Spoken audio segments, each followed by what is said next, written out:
Well, joining us live from Canberra as well is Anne Webster, the Shadow Regional Communications Minister. Thank you so much for joining us.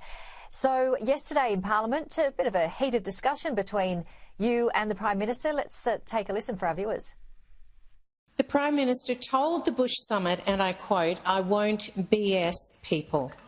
The Prime Minister promised Australians a $275 reduction in their energy bills prior to the 2022 election. Hasn't that now proven to be BS? Is this broken promise the reason why the Prime Minister was chased out of town by a convoy of tractors? No one was chased, as the member put it in her question.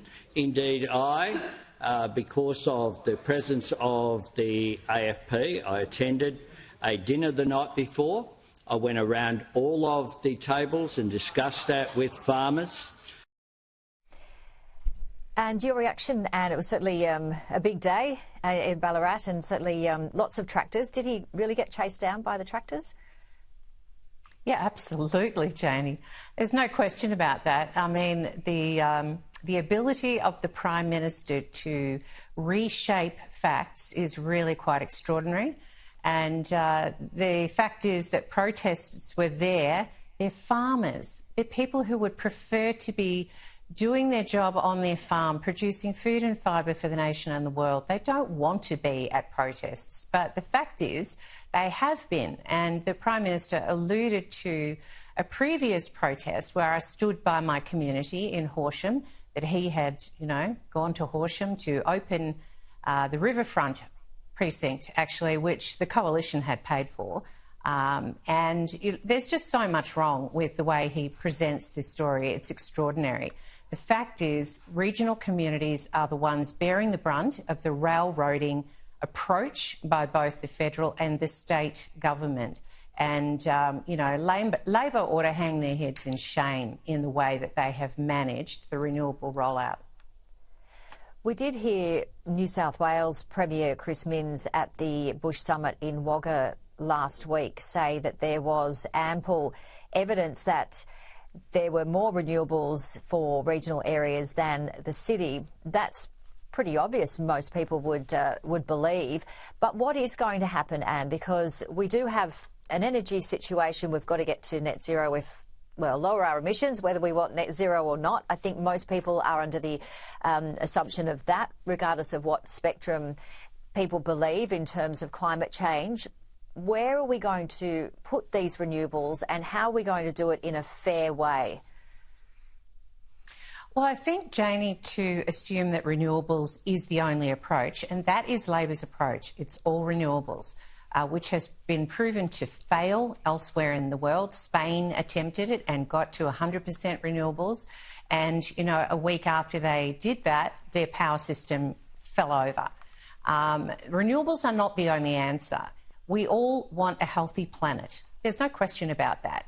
And I will not be given the label climate denier. We all want a healthy planet. We want to ensure that whatever energy mixes we bring, they are sensible, they are cost efficient, so that everybody's power bill are not paying into the decades ahead for really illogical programs, which is what Chris Bowen has brought to the table. He's forcing Australia paying huge amounts in subsidies, paying overseas investors to invest in Australian renewable infrastructure, the wealthier becoming wealthier, the poorer will become poorer under Labor's approach.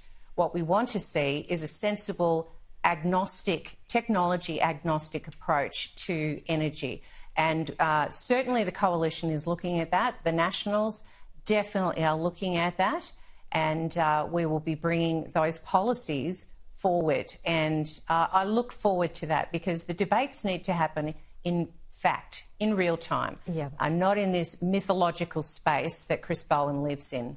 We've got to wrap it up, but I believe, with some of the Coalition not wanting net zero, as you mentioned, new policies have got to come through because speaking to so many people, when they hear no net zero, it's potentially an immediate reaction of not interest in the climate. So Yes, to get some more policy and clarity from the coalition is what I think many people are asking for.